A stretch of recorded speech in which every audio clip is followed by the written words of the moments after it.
Hey there, beer tubers. Welcome back to Maxwell Starr's Beer Review. Tonight we're going to take another look at another brew.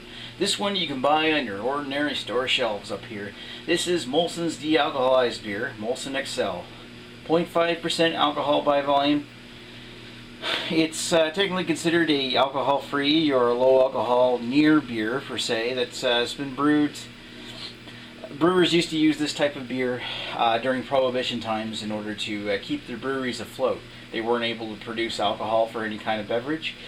So during the 1920s, 1930s, either breweries switched to using a non-alcoholized or de-alcoholized kind of beer, or they switched to brewing something else. Either that or they went into business, whatever. So, I'm not sure if this one actually is from Prohibition times. I just know that Molson makes it and it was on the shelf in Giant Tiger for like $5 a case. It's definitely cheap. Let's see if it's any good. We'll crack it open here. There's already foam coming out of the top of that. It's like, dude, only Guinness does that. Let's see.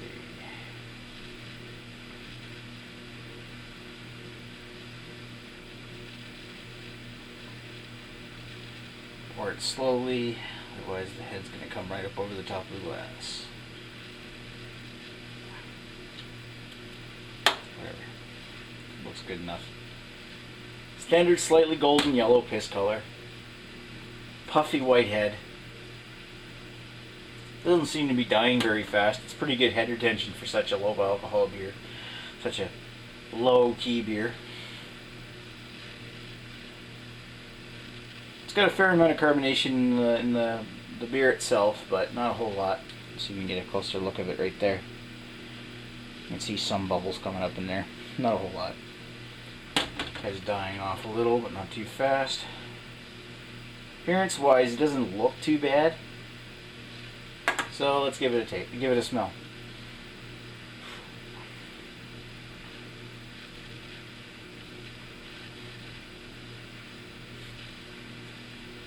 On one side, it smells a lot like just about any generic macro beer. It's got a touch of like sour apple kind of smell. Sour apple from whatever hop aroma they used. And touches of grainy, it's like sweet grainy content. As well as the smell of either dishwater soap or wet cardboard, soggy cardboard. Very distinct soapy cardboard note coming off of that.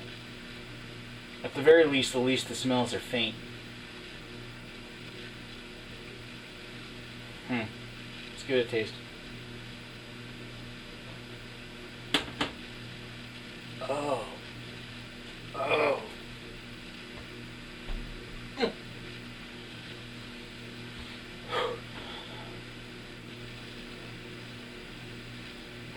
Oh. Ugh. Shit's nasty. Okay, where should I start? It's not very bitter. It's got a mild bitterness to it. Very, very, very, very mild. Like if you were to rate it for IBUs, it would be well under 10. It's got a slight apple juice kind of hop, like sour apple hop to it, taste to it. It's got like a starchy kind of cardboard kind of flavor to it. Followed by cereal grains such as like oats and corn.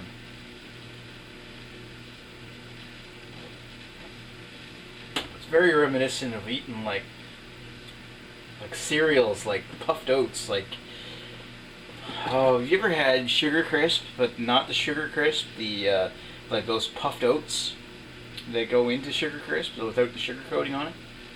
Tastes kind of like that. It's like soggy grains. Soggy cereal grains.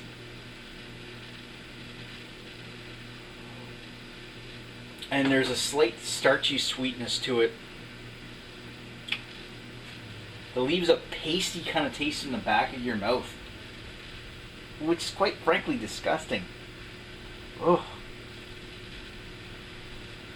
Dude, I can understand some people drinking this kind of crap because maybe they're trying to give up beer, or they're trying to reduce the amount of beer intake that they have, or if you're broke and you need to drink something like this in order to get your ordinary beer fix. But other than that, I can't see what the point of this is. If you want real beer, stick with real freaking beer. I don't care if this is $5 in your 12-pack for a 12-pack.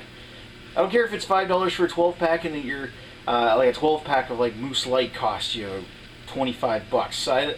I don't care if that's what the situation is. This is garbage. I can see this being somewhat refreshing if it were chilled ice cold and you were to chug it really fast. But that would be the only saving grace for this kind of beer.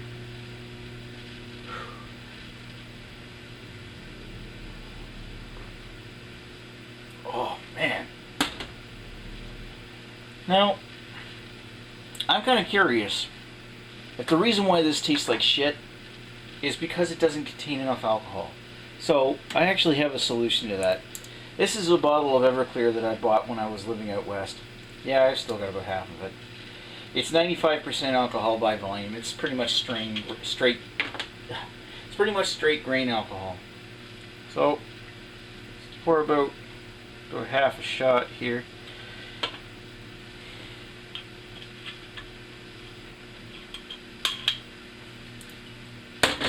And we'll pour it in there. I got a little bit on my fingers and I can already feel it cooling it. So, that.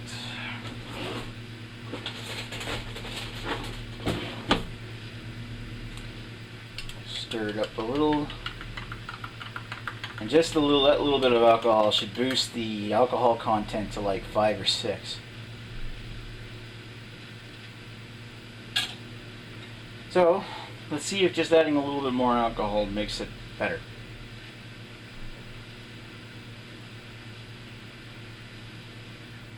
Already off the top of this beer, that hop aroma it's become a little bit more pronounced. Let's give it a taste.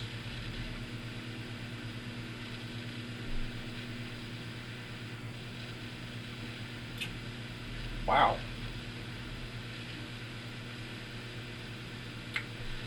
Dude, I gotta say that almost fixes it. Almost. I mean, you still get that taste of soggy grain, soggy alcohol. Soggy cereal grains. It still tastes like crap. But adding just that little bit more alcohol makes it taste more like Molson XXX than whatever garbage it was before. Flavor-wise, this beer, in either respect, is nowhere near like Molson Canadian. Adding a little bit of alcohol using my Everclear here makes it taste a bit more Molson, like Molson XXX. It makes it almost palatable. But given those tastes, I still gotta say that, you know, Molson, I'm willing to bet you could make a much better low alcohol beer than this. Probably the truth is you don't want to. So I'm gonna give this beer, I'm gonna give it a 0.5 out of 5 just because it tastes like crap. If you add a little alcohol, that brings it up maybe to a 1. Other than that, it's absolute garbage, and you really need to do yourself a favor and avoid this at all costs. Anyway, that's it for me right now. Oh, excuse me. Thank you for watching Maxwell Starr's Beer Review. Hope you enjoyed the review, and subscribe if you want to see more. Talk to you later. Bye.